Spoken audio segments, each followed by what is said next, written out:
Thank you very much. Thank you very much.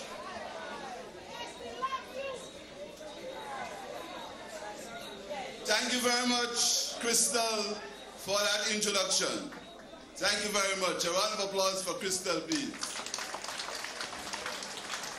Let me first of all thank our guest speaker, our friend, our comrade, longing to get him back in St. Lucia to do battle.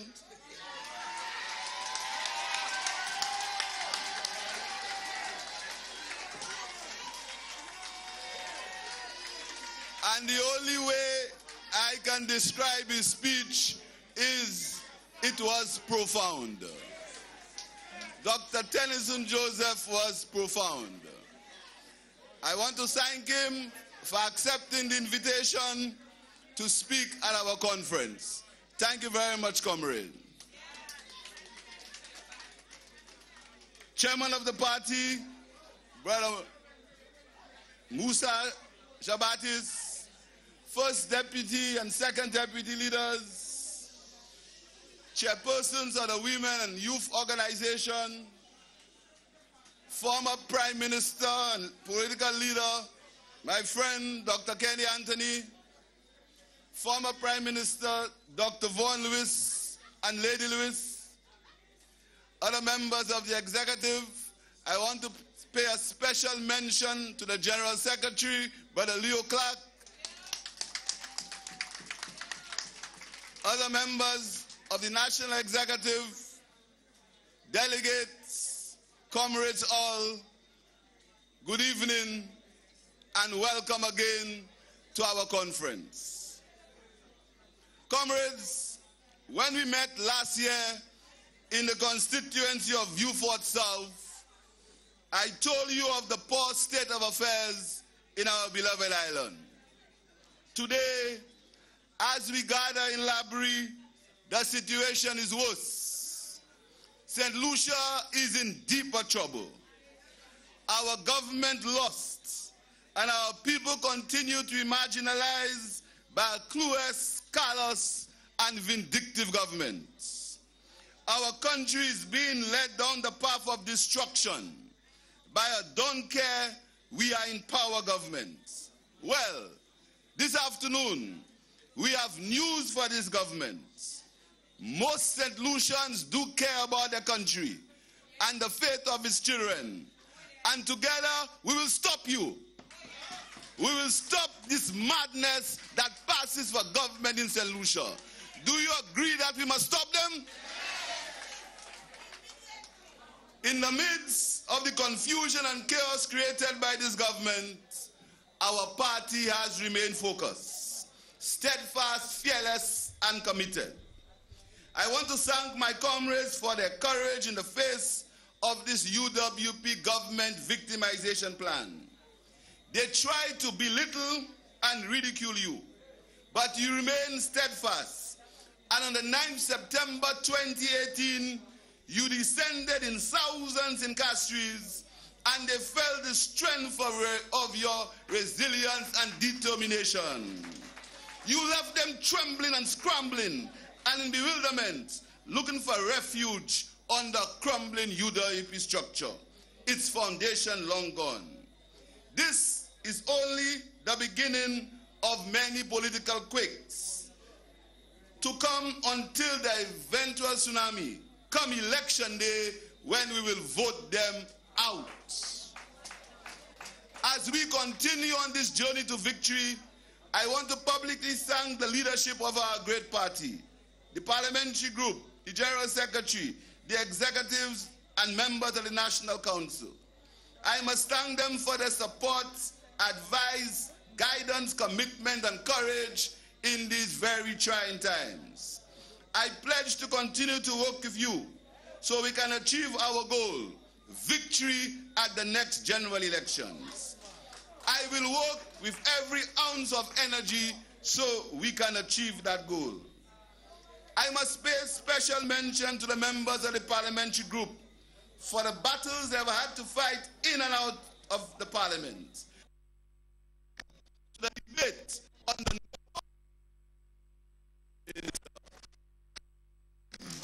personal battles, because we will go to the parliament to indict the Prime Minister for the offences that against the people of St. Lucia.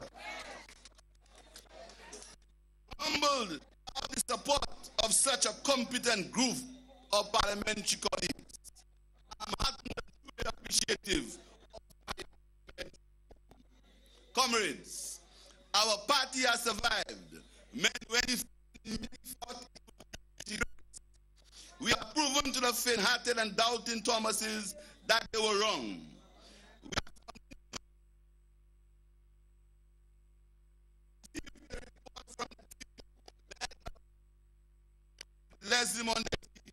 On the review of our party constitution. I'm presently reviewing the reports. A special conference will be convened no later than June 29th to examine the reports. We are continuing consultations with constituency groups on the adoption of a set of values and principles for our party. These discussions have been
friends, family, and foreign.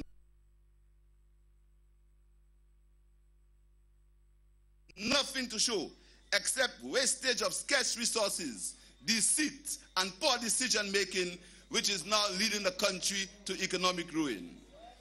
Our party has learned from its experience and is more than ever prepared to engage in a change process, which will emphasize the building of strategic partnerships with professional and civil organizations, trade unions, and faith-based organizations to work towards finding practical solutions to our country's challenges.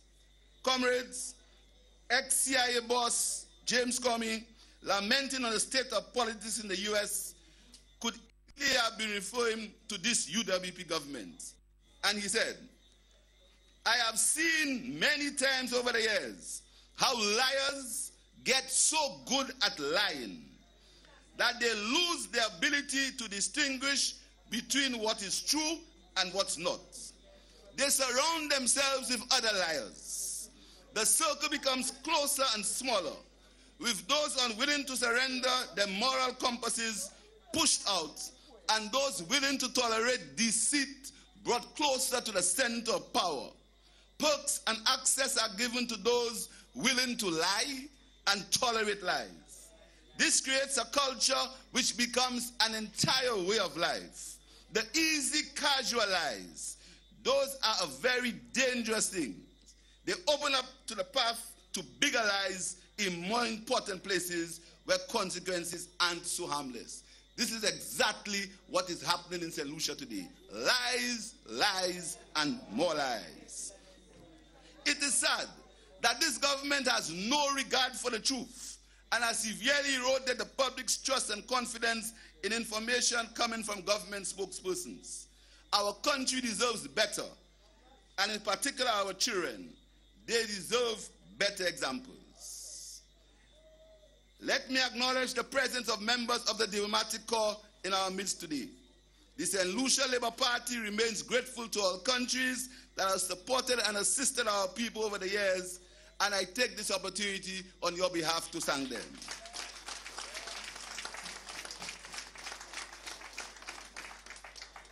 We call once more for the removal of the cruel trade embargo on Cuba and wish its president, Miguel Diaz-Canel, well in a very challenging time in history for his country. We also support the people of Venezuela in their quest for self-determination and economic independence. We reject any form of intervention, and in particular, military aggression against Venezuela. We believe that the Venezuelan people are capable of solving their own problems and returning the country to prosperity. The St. Lucia Labour Party will lead by example, by showing respect and appreciation towards its benefactors, and therefore denounces the plans by the UDAP government for the destruction of the abattoir, a gift from the government of Taiwan. Our foreign policy will be rooted in progressive democratic principles, non-interference, peaceful coexistence, observance of the rule of law, mutual respect, and support for measures that will ultimately benefit the people of St. Lucia and CARICOM as a whole. Comrades, I ask, where is the economic growth that the Prime Minister and his government speaks of? Really? Economic growth? Are they serious? In what country are they living? When I listen to St. Lucians from all sectors, all I hear are complaints about nothing air running, desperation, and a deep sense of desolation. There is good reason why whatever growth they are claiming is not being experienced by the vast majority of St. Lucians. Let me ask you, are you within the circle of their friends? Are you within the circle of their friends? No. Are you part of the family? No. Are you a foreigner? No. Well, comrades, it's good reason why you are not experiencing any economic growth. Remember, this is a government of friends, family, and the vendors who have been driven away from the traditional places of work are not benefiting from any increase in tourism numbers. The small hoteliers and guest house owners are not experiencing the claim of growth in the tourism arrivals. The ancillary tourism providers, who earlier this year wrote to the Prime Minister to complain about the lack of business and the hurtful consequences of vertical integration in the industry, are not experiencing the claim of growth. The small business owner who is experiencing difficulty covering his payroll and utility obligations, while government uses taxpayers' money to pay these same obligations for a foreign firm, Ojo Labs, is not experiencing the claim of growth. The farmer who has not shipped one banana to France is not enjoying the growth claim.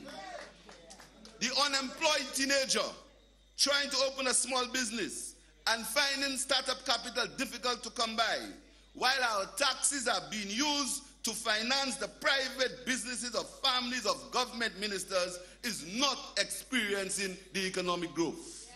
Comrades, the statistical measure of economic growth is of no use if the people do not benefit from it. With their claim of economic growth, the truth is the majority of St. Lucia and St. Lucian businesses are in financial distress. The reduction of VAT is of no significance when low-income people cannot see any reduction in supermarket prices. What is undisputed is that the government has lost much needed revenue which could have been used to finance the healthcare services of our country. Comrades, in June 2016, when the UWP were handed the reins of government, our debt was decreasing and the country was able to meet its obligation to creditors. The Labour government was always mindful that excessive debt and huge deficits would undermine our quest for a better life for our people. In fact, the IMF had noted that the chief reason for inequality and rising poverty rates is unsustainable debt. The Labour government ensured that deficits were in decline. We reduced the recurrent deficit from nearly 9% to 3.5% of GDP in less than 5 years. Our fiscal position was improving. Our overall debt was on the decline. Our country was on the verge of an economic takeoff after years of mismanagement in the period 2006 to 2011. There were multi-million investments like the Royalton and the Harbour Club, and scheduled to start were new hotels, including Range, which they messed up. The Grosley Highway and Feed Agricultural Road Program were ready to commence. Hiwanora Airport redevelopment, the Savile Administrative Complex, together with the Suffrage Square and the development at Old Trafford, and several other projects would have created several jobs and improved the quality of life for our people. All these were brought to an abrupt end, and instead the government embarked on the reckless accumulation of unsustainable debts. A few months ago, we heard that the government had to borrow from the NIC to pay its debts. It would be an act of grave irresponsibility if, as the opposition, we did not warn you and warn the government to be cautious with the pensioners' funds. We sounded the warning of caution on behalf of the people, whose money is being secretly juggled in a Ponzi scheme. Fact is, the government could not pay its debts when they became due, even if they had adequate notice. They were forced to use the pensioners' funds, not for developmental purposes, but to avoid default on their $100 million bond commitments. Comrades, I asked the government to reveal who bought these bonds. I asked them who bought these bonds, and they refused to answer. Well, I'll tell you the answer. The NIC bought the bonds. In other words, the NIC bought bonds so the government could pay them back. It is our duty as an opposition to inform you of these misdeeds. No ranting, no threats, no intimidation can ever stop us. We will continue to inform you of these misdeeds.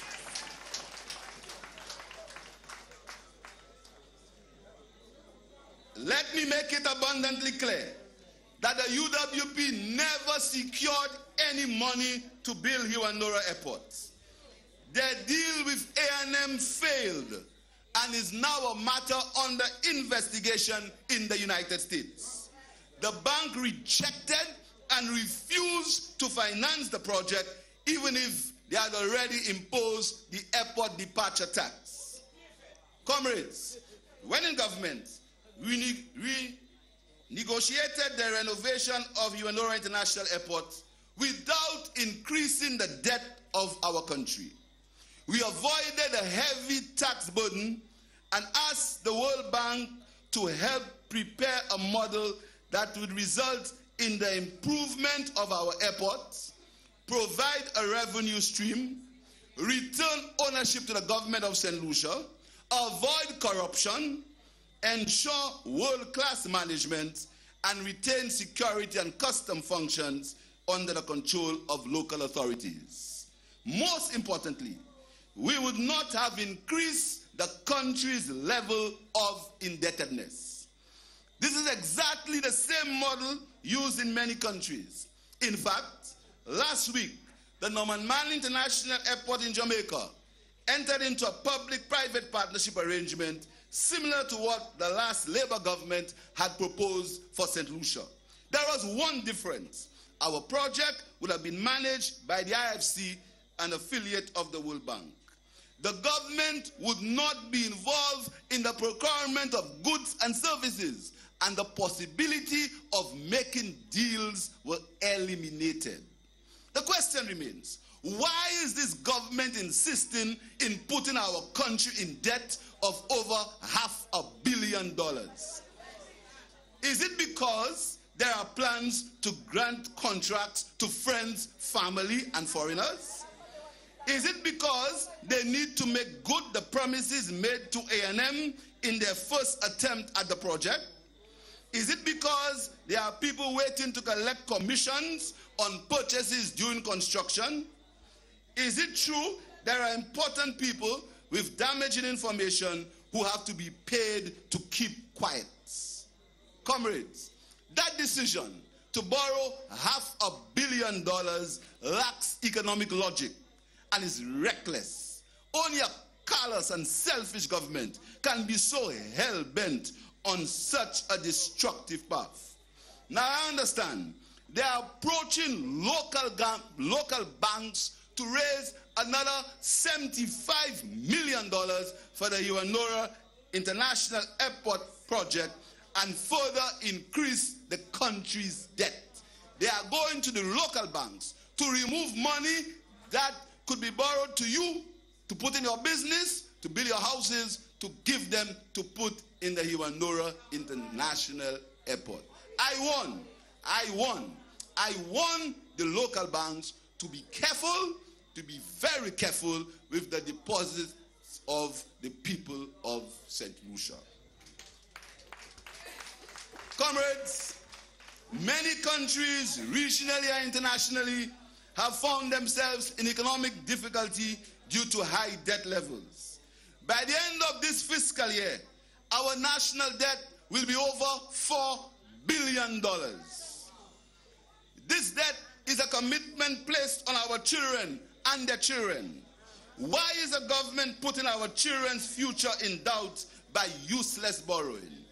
In addition to the $500 million debt for Iwanora Airport, they are borrowing $13 million to build a road for a foreign firm, DSH. They cannot fix the roads in VJ. They cannot fix the roads in the rest of the country, but they can find $13 million to build a road for the DSH project.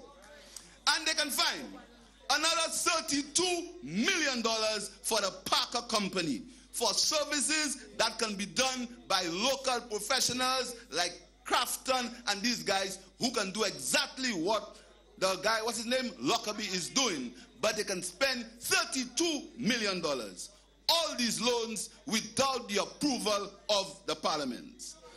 The St. Lucia Labour Party condemns this careless borrowing and warns the government of the hardship they are imposing on future generations. This is selfish, unfair, and an injustice. The UWP government does not care about the future of this country. Their only concern is for their friends, family, and foreigners. We may not be around when these payments become due, but we must think about our children and our children's children who are the ones who will be called upon to pay these reckless debts. Comrades, the government has not demonstrated the capacity to solve the economic challenges of our times. Their solutions are poorly thought out, unsustainable, non-inclusive, and continues unabated to alienate and marginalize people. Dolphin parks are not the answer. The St. Lucia Labour Party is not supportive to the idea of the imprisonment of dolphins at pigeon points. As they run out of time and elections draw near, expect more announcements by the UWP of large projects and promises of employment. These are dreams, not to be taken seriously, as they are designed to con you with their fairy tale projects. The government has done nothing since 2016 and will do nothing for the rest of their term. The UWP's answer to stimulating the economy is partitioning and handing over 1,000 acres of land to one man, some of it at a cost of $1 per acre, for a project named DSH. Comrades, surely these lands could be used in a more sustainable and beneficial way. Think about how that area could be developed by local and foreign investors and developed as a mixed-use project. If developed in an orderly and planned fashion, the area could have secured many more sustainable jobs without local alienation and the environmental issues raised by concerned environmentalists. The reality is, the UWP have frozen 1,000 acres of our most productive lands for 99 years to one individual with little or no financing of his own. And now they have to take $14 million to build a road for him. We insist that DSH is a bad agreement for the people of St. Lucia. We support Dr. Kenny Anthony in his action on the DSH matter, and we anxiously await the outcome.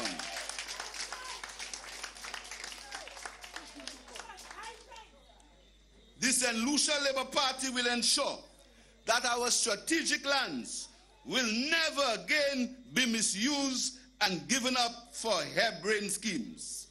Our strategic lands will be managed properly, and we will ensure that the land acquisition laws are reviewed and tightened to avoid the repeat of reckless and random land acquisition by governments. We will ensure protection of the Queen's chain and guarantee public access and unfettered use of all our beaches for all our people. Comrades, your party understands the need and value of foreign direct investment. Our country has benefited from FDI, and your government will continue to work with investors who respect our laws. When we invite investors into our country, we will ensure a level playing field for all investors in the granting of investment incentives. Under the next Labour government, no foreign investor will receive incentives that are not available to local investors. And comrades, I have already begun discussions with reputable investors who want to do business in St. Lucia. They are already talking to me. These investors want to work with a government that is willing and committed to investing in transparency, fairness, and a government that respects the rule of law. And very soon, I will be announcing to you some investment projects that will land in St. Lucia after we win the next general election. Comrades, your party believes that the destiny of our country is in the hands of the people of the country. We believe in the talents of our St. Lucian business people and the ability of the youth to develop formidable businesses like the trailblazers of local commerce. And I speak of people like A.F. Valmore, J.Q. Charles, Elwin Masley, the Bernard family, and the Delegates, and more recently, the Destans. They understood There are St. Lucians who run proper businesses and they exercise a level of social conscience. We believe that the cooperative and credit union sectors must play a bigger role in the economic life and development of our country. And the Labour government will provide the necessary support to ensure this happens.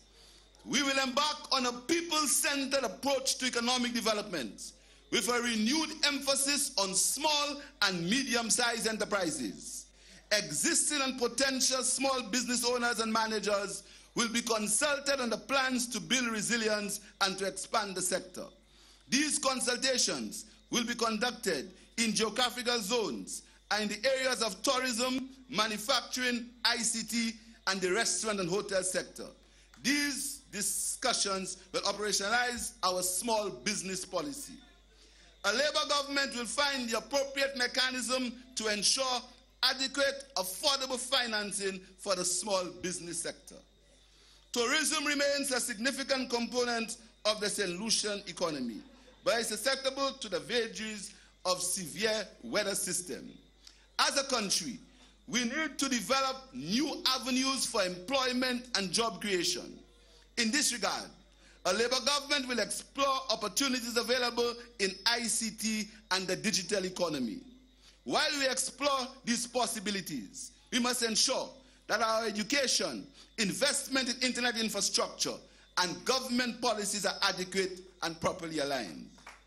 Comrades, many of our retired citizens and returning nationals are not given the opportunity to contribute to our society. We will find means to make use of the skills of these citizens. Moving forward, we must now explore new economic activities in the blue economy by paying close attention to the development of a sustainable fisheries sector. This will require our tourism industry to practice sustainable waste management practices that will preserve our seas and our ocean. Consistent with this new development thrust, a Labour government will ensure St. Lucia's carbon footprint is kept as low as is practical. We will pursue the development of a sustainable green economy, which will ensure preservation of our natural environment and the pursuit of alternative sources of energy that will reduce environmental degradation and importation of fossil fuels. Comrades, climate change is a real and present danger that threatens to undo our country's economic and social infrastructure. A government of the St. Lucia Labour Party will redouble efforts to draw the attention of the international community on the issues of climate change as they impact us as a small island development state. Comrades, we cannot continue on the path where our economy is growing, becoming more dependent on large hotel tourism. We must pursue new sustainable areas for tourism expansion. In this regard, our historical and cultural traditions must be preserved and included in our tourism offerings. Hence the reason why we are alarmed by the UDP government's failure to complete the Derek Walcott project. The proposed demolition of the old prison and the Parliament building. A refitted Parliament building could serve as a museum for the display of our rich democratic traditions, a portrayal of the epic democratic battles and battles between iconic political figures from colonialism to independence. Comrades, the Parliament building can be a unique tourism and city attraction. It is for this reason we must resist all efforts of this short-sighted and Philistine government with no appreciation of our rich history from demolishing the Parliament building. And when they try to demolish the Parliament building, you will hear from the St. Lucia Labour Party. While this government continues to destroy, whether it's our economy, our hospitals, our historic buildings, our focus as a government will be on rebuilding and renewal. One of the primary areas we intend to focus is on urban renewal. Castries cannot continue to be left as it is. And a holistic plan for the urban renewal of our major towns, Vieux Fort and Soufrière, and the city of Castries will be developed through engagement with residents and stakeholders. The urban renewal program of the St. Lucia Labour Party will be coupled with a housing program intended to create a level of empowerment of people.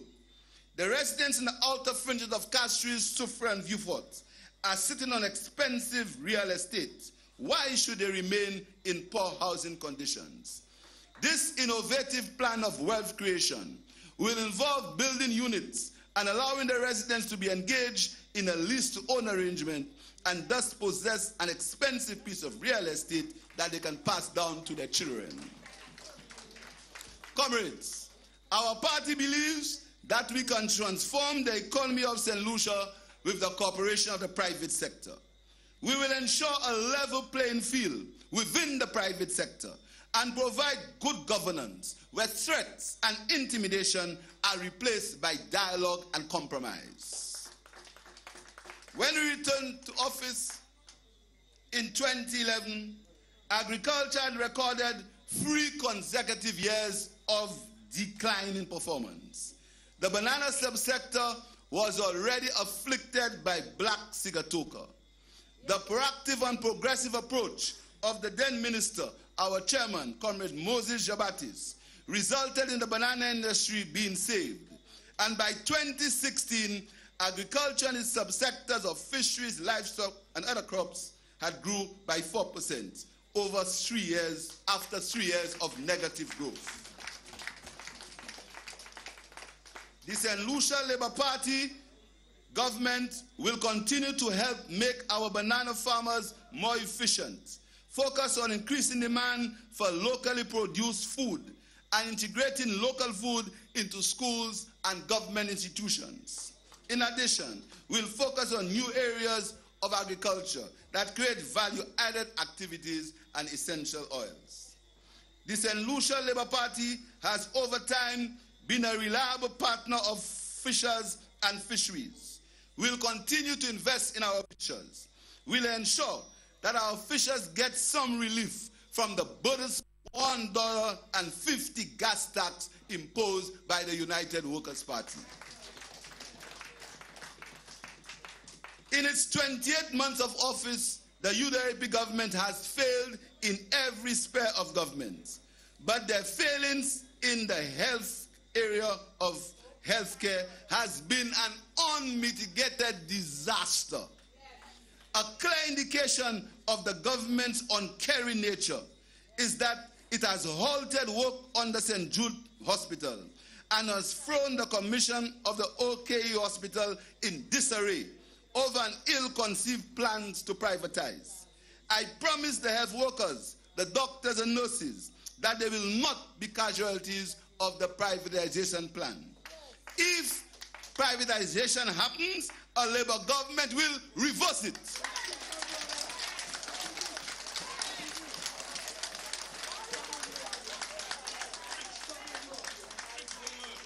The national healthcare system continues to be in crisis, with no indication of any plans to alleviate the situation. The UDAP government has stubbornly refused to continue work at St. Jude Hospital and are allowing patients and healthcare providers to remain in the hazardous conditions at the George Odlum Stadium. I invite you to visit the St. Jude Hospital site and see for yourself the condition of a hospital building. Tell me, is that government not wicked and callous to allow people to die at the George Odlum Stadium while the building at St. Jude's that was built for a hospital is overrun by bush, grass, and rats? Isn't that wickedness? Answer me, isn't that wickedness?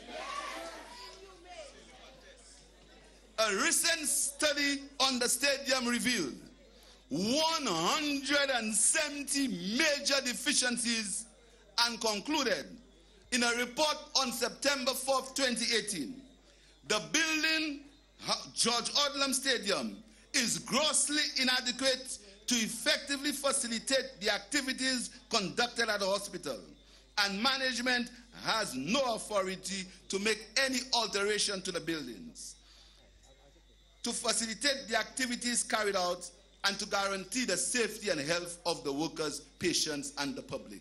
170 deficiencies at the George Odlum Stadium. In the face of this disaster, the government continues to ignore the opinion of medical experts that people are dying because of conditions at the stadium. Meanwhile, shameless UWP surrogates are shamelessly trying to mount a defense of how many people died at the hospital under different administrations. Shame, shame, shame. We oppose the use of St. Jude for anything other than a public hospital. On our return to government, we will complete the St. Jude Hospital and return it to the people of St. Lucia. All major healthcare decisions continue to be kept a secret without any meaningful consultation.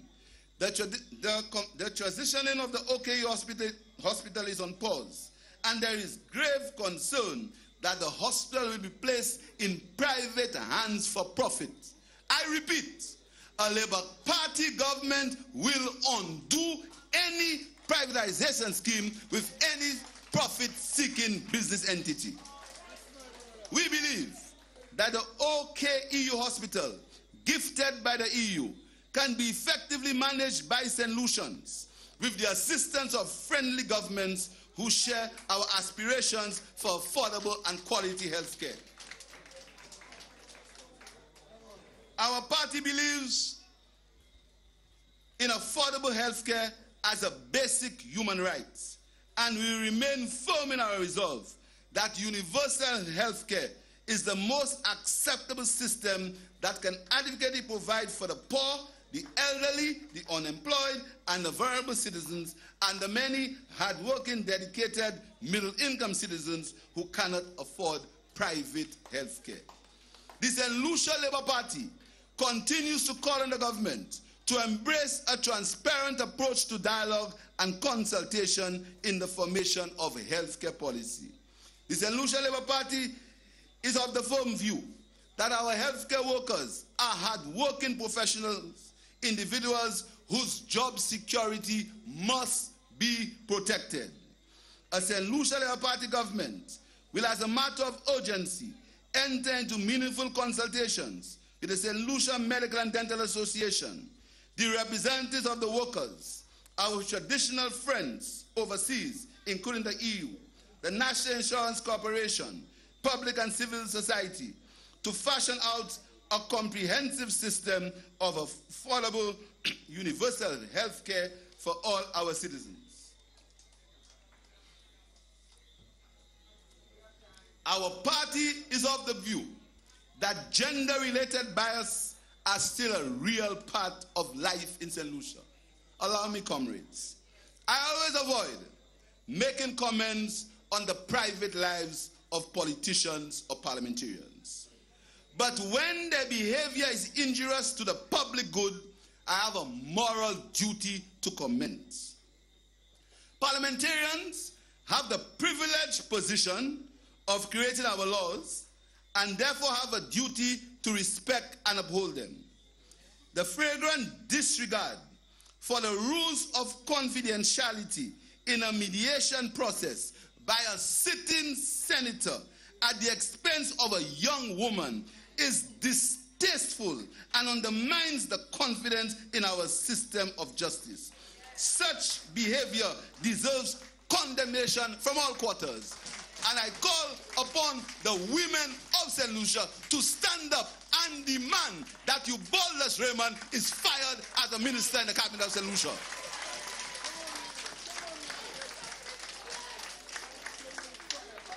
And that is a fight not for the Labour Party. That is a fight for all the women of St. Lucia and the young women of St. Lucia. That is a fight.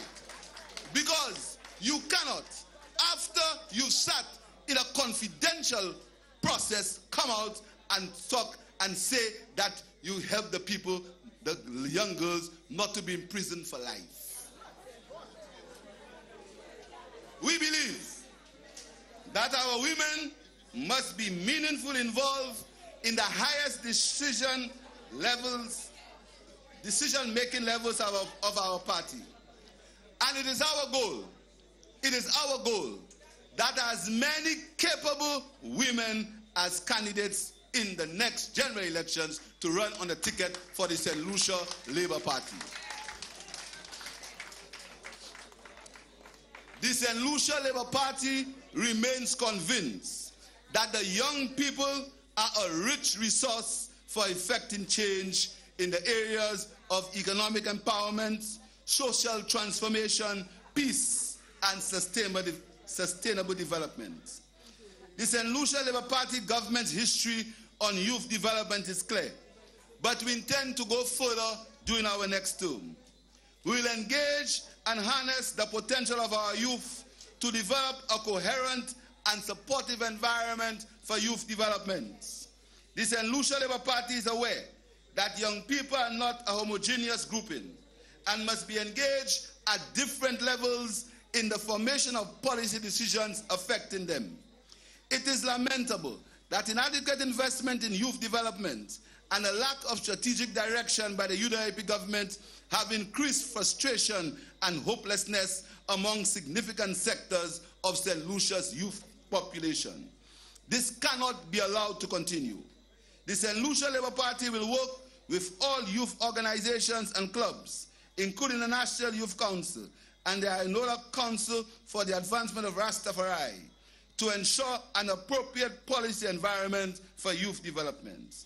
We will provide adequate financing for youth self-employment in existing and emerging industries.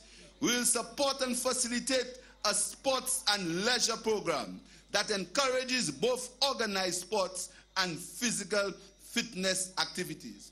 And comrades, if you see the condition of the playing fields in St. Lucia, on my way here today, I looked at the Bexon playing field. That is a shame, and I long for the day when Sean Edwards will return as Minister of Youth Development. We will establish appropriate resourcing arrangements for general youth development, including the establishment of a youth development fund managed by a multinational team and governed by enabling legal framework. The fund will be structured to facilitate receipt of contributions from approved sources. A Labour Party government will actively promote and support volunteer youth development programs to assist in national development. Recognizing that many young people are involved in the creative industries, we will create, and we did when we were in government, an enabling environment for young, talented people to be fully involved in a well-incentivized creative economy as a vehicle for employment and creation of foreign exchange. Comrades, as we discuss youth policy, it is important to ask ourselves, what kind of St. Lucia do we want to live in by the year 2030?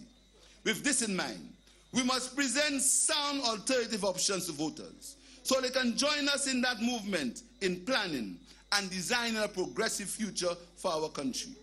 We cannot continue on the present path of youth being disengaged and without the hope of a brighter future. It is risky, it's a risky and dangerous path, and it must change course before it becomes too late. The St. Lucia Labour Party believes that education is not a privilege, but a basic right of every citizen, and it's the government's role to ensure adequate facilities are available so that this basic right is satisfied. Our education system must encourage creativity and innovation in our schools and workplaces. It must produce citizens that can survive and prosper in a global environment. There are encouraging examples of our people distinguishing themselves in the competitive in the competitive global environment. And Dr. Tennyson Joseph is an ideal example of that. As the party that ensured universal primary and secondary education for our citizens, the party government will continue to adequately finance the provision of tertiary education. We will aim to ensure 1 university graduate per household within a reasonable time. I want to say it again. We will ensure 1 university graduate per household within a reasonable time. We believe that this goal is realistic and achievable. How it can be achieved? We shall divert some of the funds the UWP continues to provide to private concerns, to friends and family, to improve the education system our people justly deserve.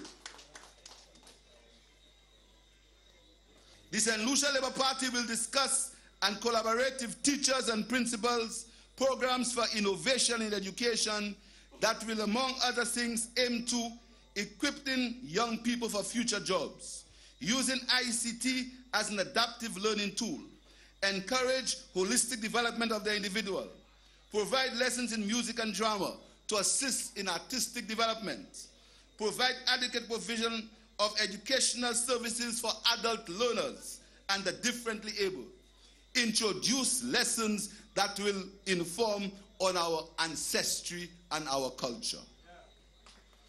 Our constitution has served us well, but it was a document of 1979 and is now due for revision.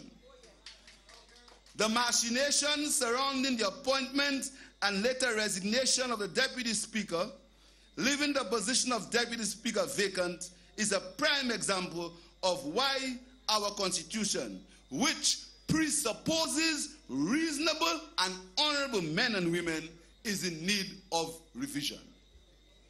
We will conduct a bipartisan civil society review of the report of the Constitutional Reform Commission with a view to reaching consensus on its recommendations for adoption and implementation.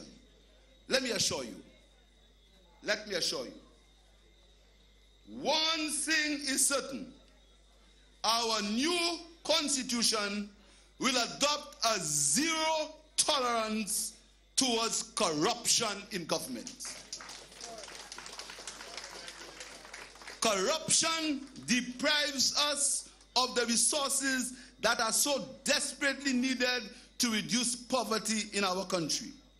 We will adopt a robust anti-corruption strategy by strengthening the provisions of the existing Integrity Commission and provide the Commission with resources to carry out meaningful investigations of politicians in and those who work.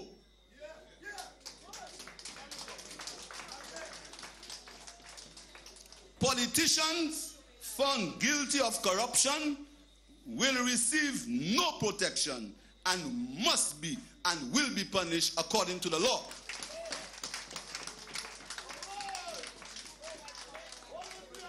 The poor in our midst have paid too heavily already for the corruption taking place in government.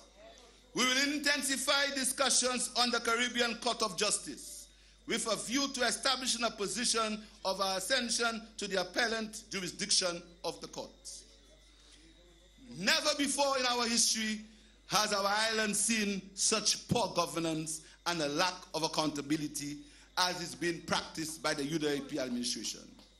We are experiencing a systematic dismantling of the processes and institutions that were intended to support good governance. The intention of dismantling of the processes is to allow for cabinet and ministerial dictatorship. And yes, we have had our fair share of it. Our parliament seldom meets, while loans are agreed to without parliamentary approval. Civil servants are dismissed, transferred, and promoted under instructions of the political directorates, and party hacks are undeservedly placed in positions of power. A Labour Party government will bring an end to that behavior We will restore the professionalism of the civil service and ensure that our hard-working public servants are allowed the opportunity to work in an environment that is free from fear and intimidation.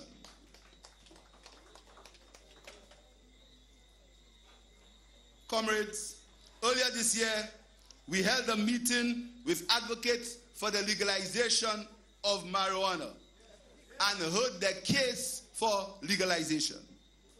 A Labour Party government will, as a first step, immediately bring legislation to Parliament to expunge the criminal records of anyone previously convicted for the use of small quantities of cannabis. We will enter discussions with informed parties on the use of ganja for medicinal use and its potential as an economic crop for exports. We will also enter dialogue with health and legal partners. We will also enter dialogue with health and legal partners on the legalization of the herb. Let me assure you that the party will take a definitive approach to the subject and will, within a maximum of 1 year, make the necessary legislative changes consistent with best advice from the discussions and consultations I referred to. It is now nearly 7 years since Operation Restore Confidence and the related impacts investigation. The UWP promised to make impacts disappear if they were elected. Not surprisingly, they have yet to make any progress and the issue remains unresolved. We call on the government to bring a halt to the uncertainty and obvious pain the police and relatives of the victims are experiencing. The St. Lucia Labour Party is aware that the uncertainty is causing low morale among the officers directly involved and on the police service in general. It is the duty of the United Workers' Party government to bring the matter to closure as promised during the election campaign.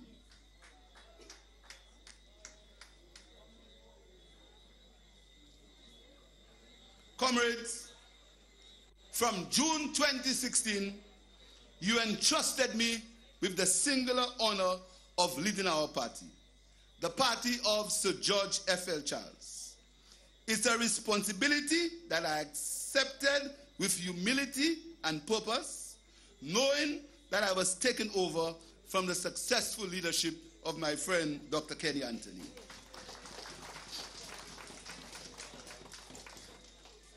I am aware of the challenges, especially having just lost the last general elections. Many of you still feel the hurt and sadness of that defeat. But that will soon come to an end, because I will do all that is necessary to ensure that our party wins the next general election. This is my pledge to you. We must keep our eyes on the prize of victory at the next general elections.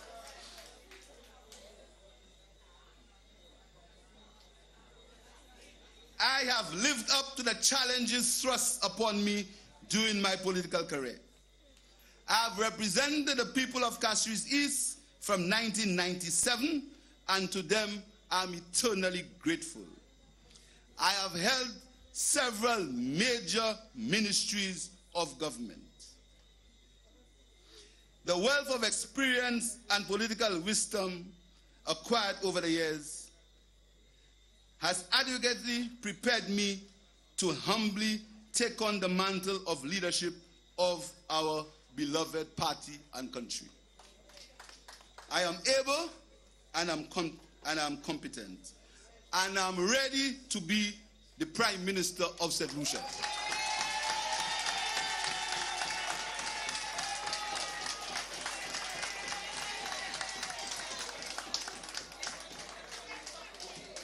A people's Prime Minister, a Prime Minister of the people, from the people, and of the people. A St. Lucian Prime Minister. A Prime Minister that understands St. Lucia.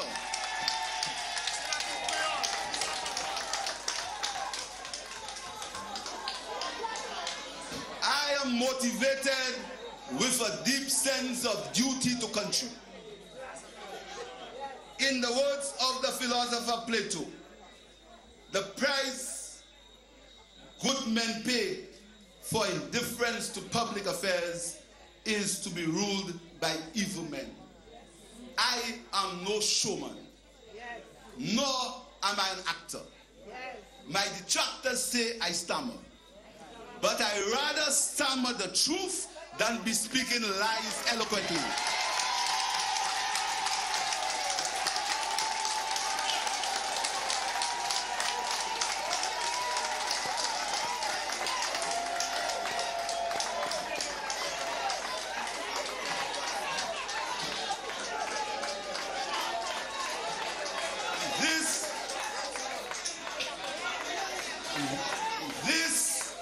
This is who I am, and I give you myself as I am.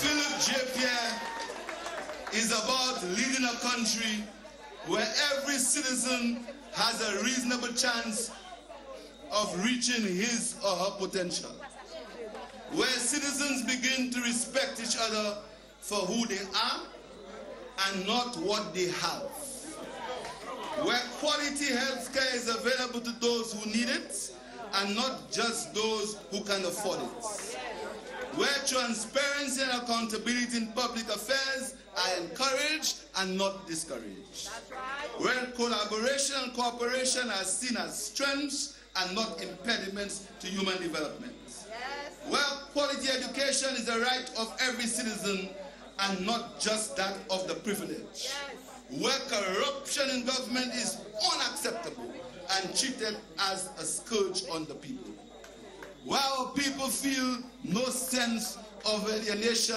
in the country, where opportunity is based on meritocracy and not privileged connections.